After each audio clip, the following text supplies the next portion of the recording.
रावणाची आई आहे कैकसी, महान शिवभक्त आहे। रोज महादेवाच्या पूजाला जायची आई, रोज पूजेला जायची नाही, काय गरज आहे का? आपली नगरी एकीकडं, मंदिर एकीकडं। रावणाने प्रश्न केला, आई मी महादेवाचा आत्मलिंगच तुला आणून देतो, शिवाचा आत्माच तुला आणून देतो, आणि हे आत्मलिंग आणून दिल्यानंतर तरी तू जाणार नाहीस, घरी तरी पूजा होईल।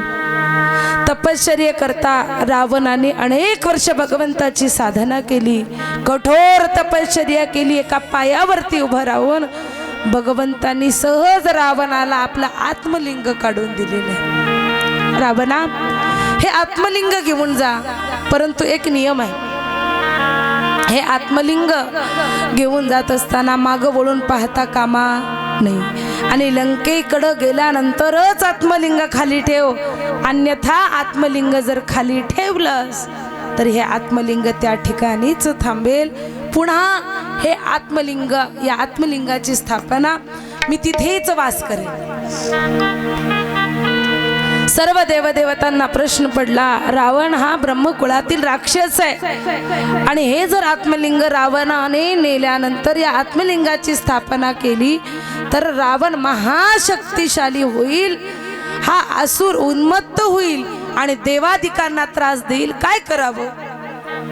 सर्व देवदेवतांनी गणेशजींची प्रार्थना केली। गणपती बाप्पा त्या ठिकाणी आलेले आहे जगताच्या कल्याणाकरता। भगवान विष्णूजींनी माया टाकली, संध्या झालेचं चित्र। रावण सदाचारी ब्राह्मण होता, संध्येचा वेळ झाला, काही जण त्या ठिकाणी रावणाला लघुशंकेचा वेळ, संध्येचा वेळ झाला। रावणाच्या मनामध्ये प्रश्न पडला, हे आत्मलिंग ठेवायचं द्यायचं कुणाच्या जवळ? त्यावेळेस गाई राखणाऱ्या गुराख्याचं रूप घेऊन आलेले गणपती बाप्पा सांगितलं, मला संध्या करून यायची आहे आणि मी येईपर्यंत हे आत्मलिंग खाली ठेवता कामा नाही, ठेवू नकोस मॅडम। त्यावेळेस सांगितलं, मी 3 वेळेस हाका मारेल, तिसरी वेळेस जर नाही आला तर मी आत्मलिंग खाली ठेव। आता येत आहेत जगताच्या कल्याणाकरता भगवान गणेशजींनी आत्मलिंग खाली ठेवू नकोस, रावणाची हाक आहे ठेवू नकोस। 3 वेळेस हाका मारली, तिसऱ्या हाकेला आत्मलिंग खाली ठेवलं। राग आला रावणाला कळालं हे कार्य देवादिकांचं असेल, ठेवणाराही अदृश्य झाला।